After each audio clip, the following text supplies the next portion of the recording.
Hey, welcome back everyone to this third part of this mini-series where we've been working to build this responsive form. And just to give a quick little recap, in the first video, we worked on this cool little tooltip that when we trigger its visibility, we can actually see that it hovers above the other elements in the auto layout without disrupting the flow of those elements. And in the second video, we actually made these buttons and created a button group component that not only allows us to change the direction of the auto layout from horizontal to vertical, but also reverse the order of the elements within that auto layout. And this is all within a component that normally is something that we're not able to do. As we can see here, the ability to change the direction within an auto layout of a component is locked for all of the instances, as well as so is the ability to reorder these buttons. So today we'll actually be building on where we left off last time with this concept of the button group. First we'll be creating the inputs, then we'll be creating an input group similar to how we did with the buttons, and finally we'll be taking this concept of the input groups and the button groups one step further and creating a more general component which we'll be calling a component group, and that's going to have the same ability to change the direction of an auto layout, as well as reverse the order of the elements within an auto layout. And this component group will actually be powered by a slot component, which is essentially a placeholder or a swappable component that you can use to replace and plug in any component that you would choose. And so I'm just going to go ahead and demo what we'll be working on today. And so I have this input here. And so we'll see that I've actually selected the input at the structure level. So I'm just going to hit Shift Enter on my keyboard to go up one level to the actual input. And we'll see that we have some states here from error to success and even a focus state. And we also have the ability to add some icons in here, icon right, icon left and right, icon left.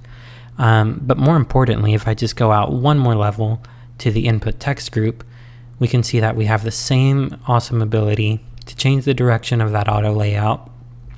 And this is, again, is useful for when we try to take this dialog into a mobile view. And once again, we maintain the ability to reverse the order of the elements within that auto layout. Okay, so let's go ahead and get started now that we know what we're going to be building today. And I'm just going to go ahead and start by creating a little text layer here, and I'm just going to write the words text input. Cool. I'm just going to move this up a little bit and go ahead and create an auto layout around this. So I'm going to do that by clicking Shift A here, and I'm just going to go ahead and adjust some of the spacing here. So this is going to be 8 pixels there, and the padding is actually going to be 16 left and right, but 8 top and bottom. Oh, there we go. Perfect. So from here, I'm just going to go ahead and click on this frame here and call it background. I'm going to go ahead and try to get into a good habit of renaming my layers. And then from there, I'm going to go ahead and resize this. So text inputs in HTML and CSS are generally a fixed height. And so what I'm going to go ahead and do is first select my text inside of here and change that to fixed height instead of hug contents. But for the width, I'm going to go ahead and change that to fill container because I want to be able to type in here and just have my text sort of wrap to the next line. Awesome. I'm going to go ahead and undo that and reset the text there. And then from here, I'm going to go ahead and click on my background here and just go ahead and give it a fill. And this is just so that we can see what we're working with. We're going to go ahead and undo this later on, but for now, it'll be a little bit helpful to see what we're actually doing. I'm going to go ahead and give that a border radius of 1000. Again, just so we can have an idea of what we're actually designing here. And now we can actually begin to try to sort of test our input and make sure that it's working the way we would want. And we see that actually we have some text sort of overflowing outside of the input background. So that tells me two things. We can either clip content but we see we actually still have some showing there.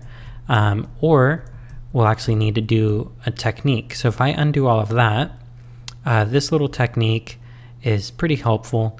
I use auto layout sometimes to help clip text, because to my knowledge, Figma, doesn't allow you to essentially cap the number of lines to 1 or 2 or 3 lines like you can in CSS. So we're just going to create another auto layout around here, and this is going to be called maybe text overflow, or better yet, hide text overflow. That's a little more descriptive. And we know that we still want this to go all the way to the edge of the input here, minus the padding, of course. So we're going to change that to fill container once again. We'll change the space between to 0 here, and the padding to 0 as well. And that's going to get us an auto layout frame around the text input that's exactly the same size as the text layer there. Cool. And once again, I'm going to change the height here to a fixed height. And finally, I'm going to turn on clip contents, and I'm just going to press enter to select the text layer here, and go ahead and select fill container for the width once again. And now I think we're ready to test this again. So I'm just going to go ahead and type something, text input, testing, to see if it wraps at 1 line, and it does. So this is beautiful. That's exactly what we want. We'll see, we can even resize this, and the text just sort of hides like it would in code. But I did notice one thing when I go ahead and select my text layer again. After we created the auto layout, it changed the height back to HUD contents here on the right. So I'm just going to delete everything and get this back to 1 line again, so I can change this back to fixed height. And that fixed height will be the height of the text, which is the font size times the line height. So now I'm going to go ahead and change the color style on my text layer here, and I'm just going to change it to text dark here. Okay, so next I'm going to go ahead and create a little label for our text input here. I'm going to change this to be body small stronger, and I'm going to go in the assets panel. I'm actually going to look for the tooltip trigger that we created in the first video, and that's this one here. And we'll see that it has a height of 20 pixels, which actually matches perfectly the text style that we created. And I'll go ahead and apply my text dark color style to that, and go ahead and bring this over here. We're going to go ahead and create an auto layout around both of these, because I always want my icon to be just to the right of the label as it grows. So I'll do that with Shift A, adjust the spacing here to 4 pixels in between, and we're going to leave the alignment on top, because I actually want my little tooltip trigger to remain centered with 1 line of text here, even if the label wraps down to 2 lines. Cool. So we're going to go ahead and just sort of clear this out, go back to the layers view, and name this label and tooltip trigger. Cool. Okay, now I'm going to just bring this down a little bit and create another text layer here. This is going to be our description. I'll go ahead and change this to just body small. Oops. Go ahead and change this to body small here, and put this in an auto layout with the label and trigger. So that's going to be Shift A, because I always want the description to be just below these as well. And I'll rename this to be label and description. Awesome. And finally, one more text layer. This is going to be our alert message. And I'm going to go ahead and press enter here. And finally, go ahead and give it the text art color style. So now I have three different elements here, and I can go ahead and select all three and create one more auto layout around these, and this is going to be my input structure. That's right, so we're doing the same technique that we did with the buttons. We'll be creating this input structure, which is just going to allow us to make any changes down the road a little bit simpler. So I'm going to change the space between here to 4 pixels. And now I just kind of want to make sure that everything's going to behave responsively the way I would want.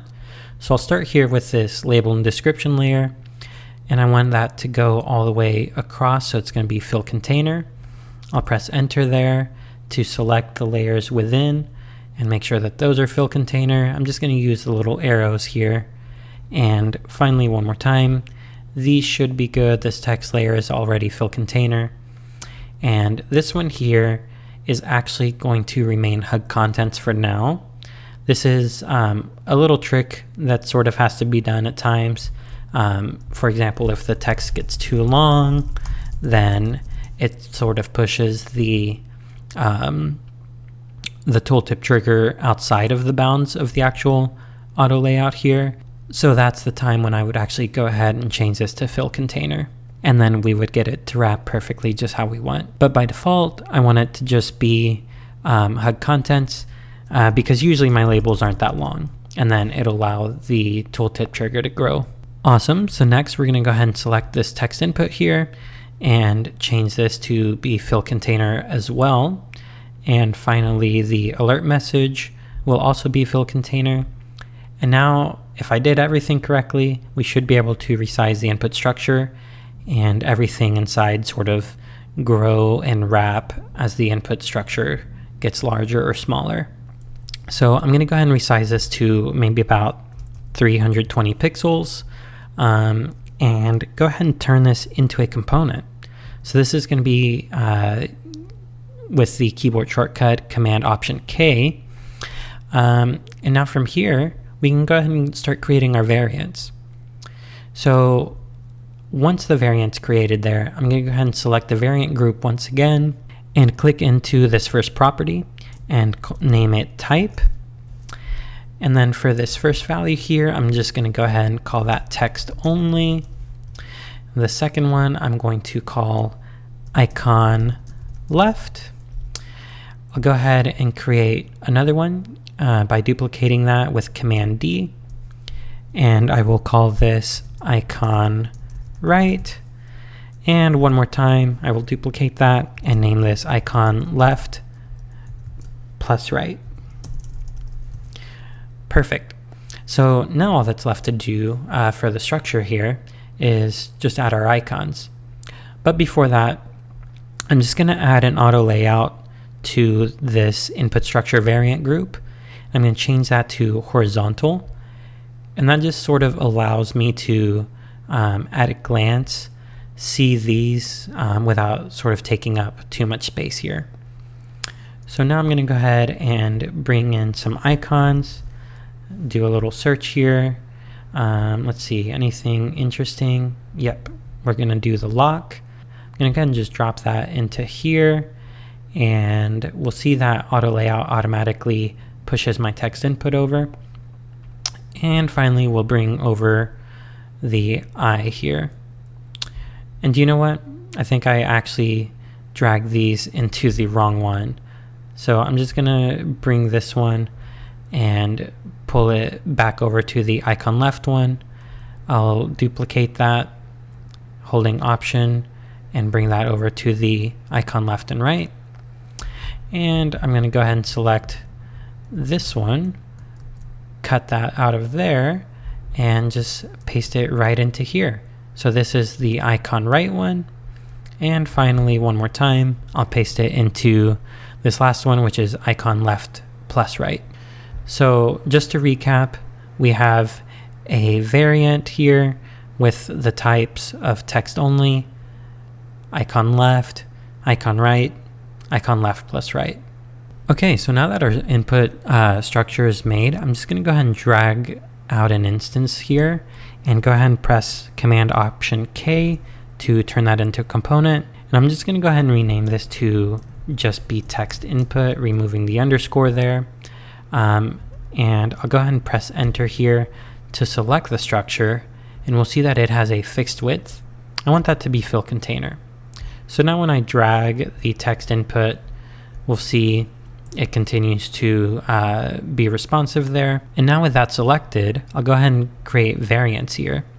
So I'm going to go ahead and select my text input and change the first property here to be type. And now we'll sort of go ahead and recreate the types to match the structure. So this first one is going to be text only. The second one is going to be icon left. And then I'll go ahead and press Command D to duplicate that. This one's going to be icon right. And finally, this last one is going to be icon left plus right. Perfect. So I'll go inside of each one of these and change the values here to the correct ones. Press enter there to select the structure. This is icon right. Press enter here. This is icon left. Okay, so now I'm going to go ahead and give this a little auto layout there. Change the direction to horizontal just so that I can have them sort of matching my structure up there. And I'm going to go ahead and remove this because I'm actually going to create a component that's sort of multi-dimensional. And I'm going to go ahead and actually reselect my text input variant here and create a new property. So this new property is going to be called state, and we'll change this default value here to enabled. So these are our enabled inputs. And now we'll go ahead and select each one of these. Holding Option, we'll click and drag them down, just getting that spacing there. And we'll change this to be focus. Awesome. So now I'm going to command click on each of these backgrounds here, and we'll see that I have the background selected. So we'll change the background here to be white. And now we're actually going to give it a stroke, which is going to be the primary color. And we'll go ahead and give these the focus outline effect here. And so this is my focus state. And we'll see that this is actually working because we have clip content turned on here. So if you have clip content turned off on yours, you can actually select each one of these here, just the background layer, and make sure that it's checked there. Okay, awesome. So now we're going to go ahead and select each one of these once again, and we'll drag these down. And now this is going to be our success state. So we're going to command click on each of the backgrounds once again, changing the color to the error color for the border and the focus outline to the success outline. And I'm going to click Shift Enter twice here. That's going to select the top level of each of these variants, which is going to allow me to just go ahead and duplicate these. And I'll rename this to error. Perfect. And once again, command clicking on each of these backgrounds is going to allow me to change the border there for the error and the focus state for the error outline. Perfect. Okay, so now we just have to update a little bit of styling here. Gonna go ahead and sort of just command click from outside and drag over. And I'm going to use my selection colors here to change everywhere that's text light to text dark, because these are all sort of active inputs, and these were the enabled, which is why these are text light here for the placeholder and the icons.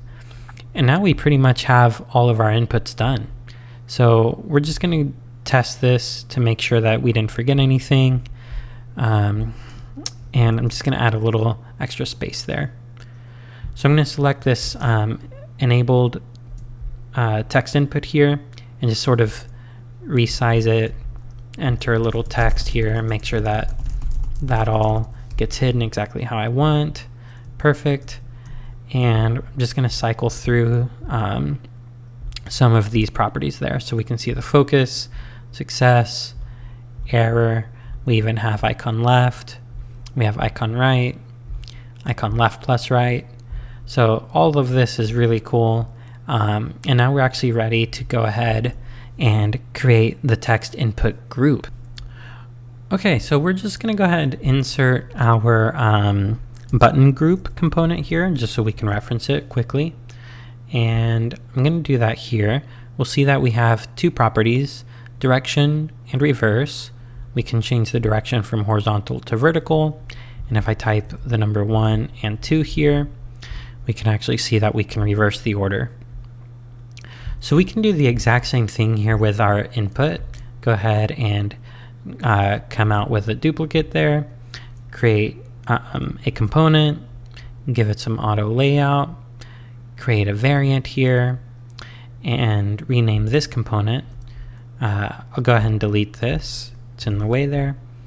We'll go ahead and just rename this component to be text input group. There we go. This first property is going to be direction. And we're going to have two values here. So this is horizontal. And then we have vertical.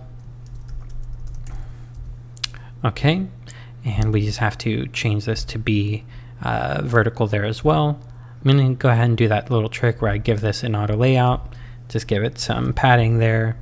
And we'll see that these two we would change to fill container. And so we're sort of recreating all of this work now for each sort of component that we would ever want a group out of. And so here's the reverse. We'll go ahead and name each one of these to be,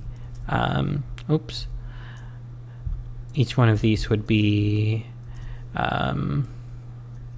text input 1. This one and this one would be text input 2.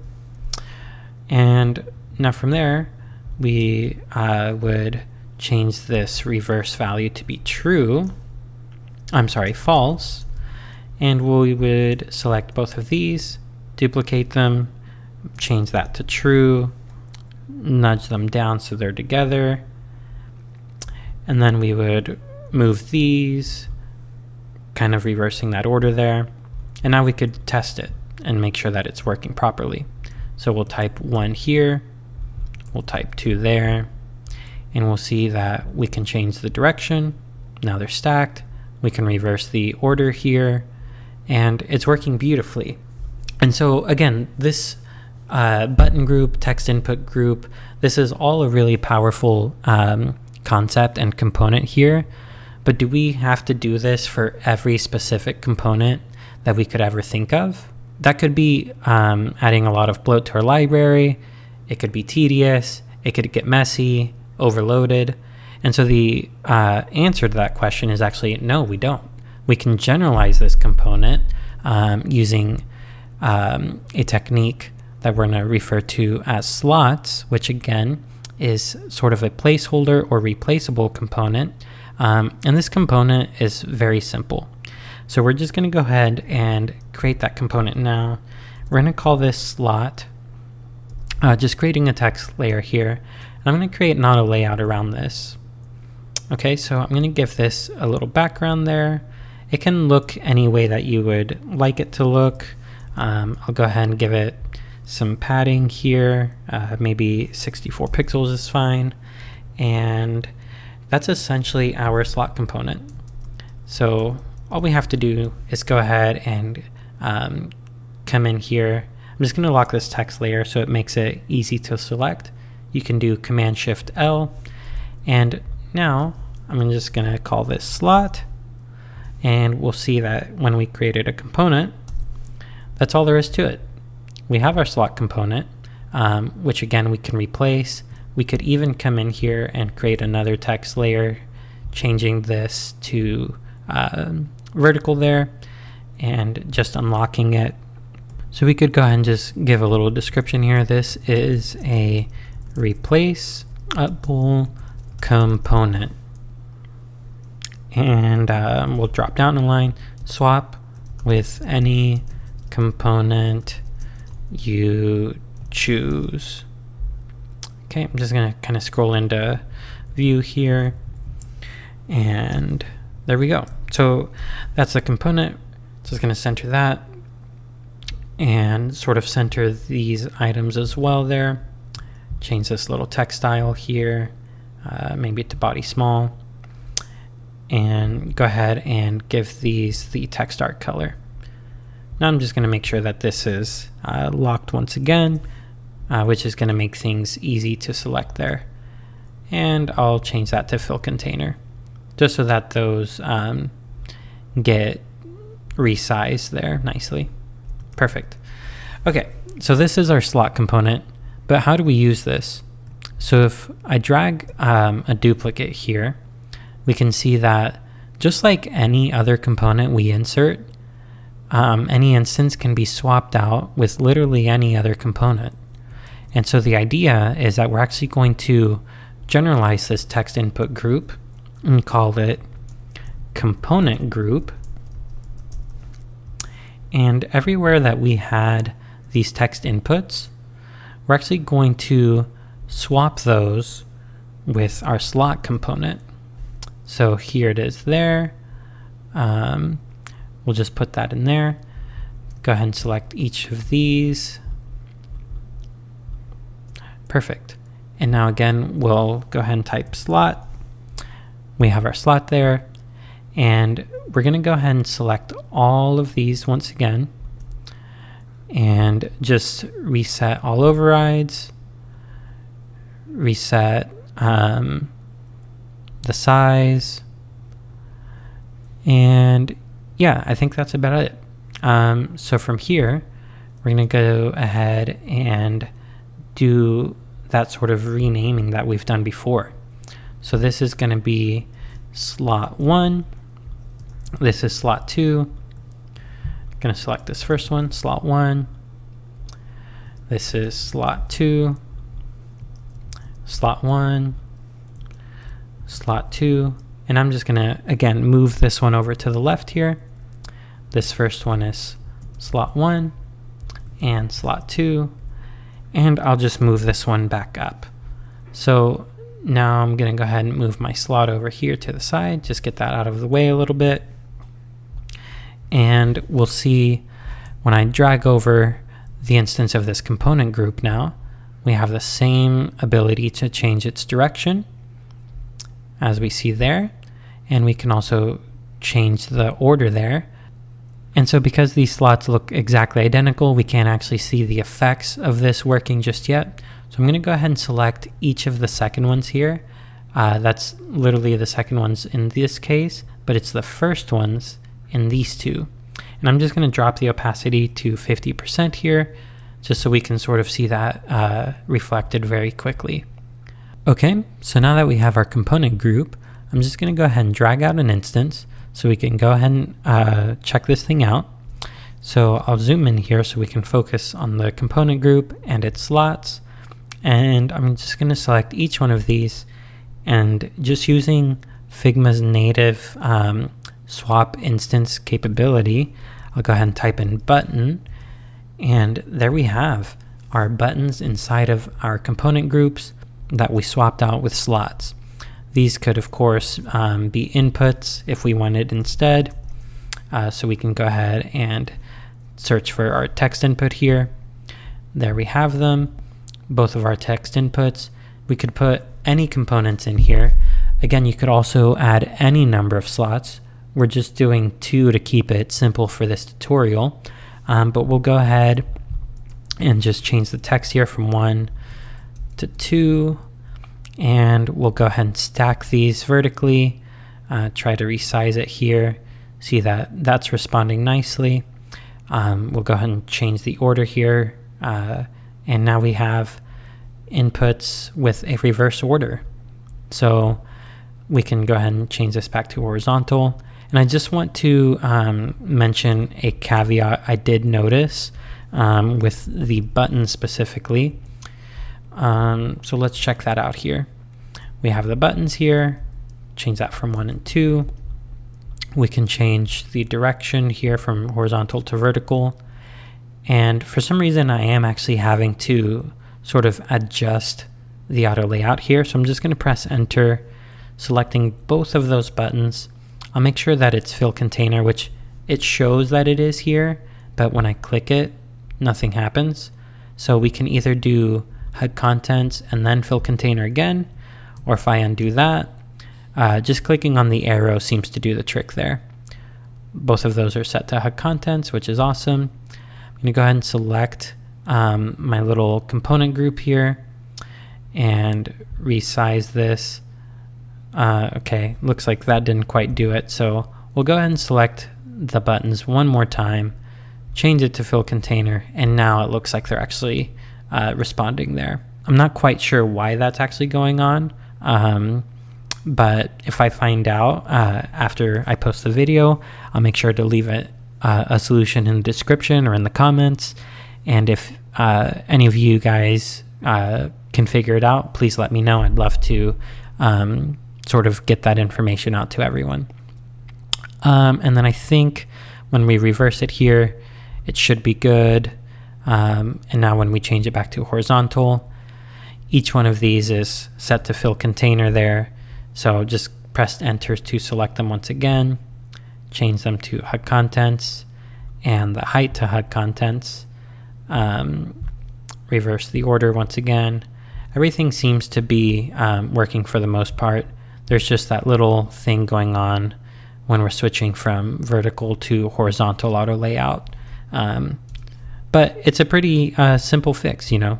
And I think the value that we get out of this with that one little hiccup, hopefully it's just a bug and maybe a step that I missed. I tried to debug and wasn't quite sure what it was. But yeah, this is, once again, the component group. Again, we're using the slot technique to sort of create a swappable version of the button group and the input group that we were able to use more generally. And that's pretty much it. I'd love to know if you guys plan to use this technique. If you're already doing this in some way, that'd be awesome. So far, I'm kind of the only one I know that is using this component in this way. So I'd love to know if others are. And yeah, next time we will actually be taking all of these things that we've learned and putting it together into a dialogue that will be responsive, and we'll be building on the slot technique at that point to sort of create a customizable dialogue template. So thanks again for watching, everyone. And as always, please let me know if there's anything I can do to help improve these videos in the future.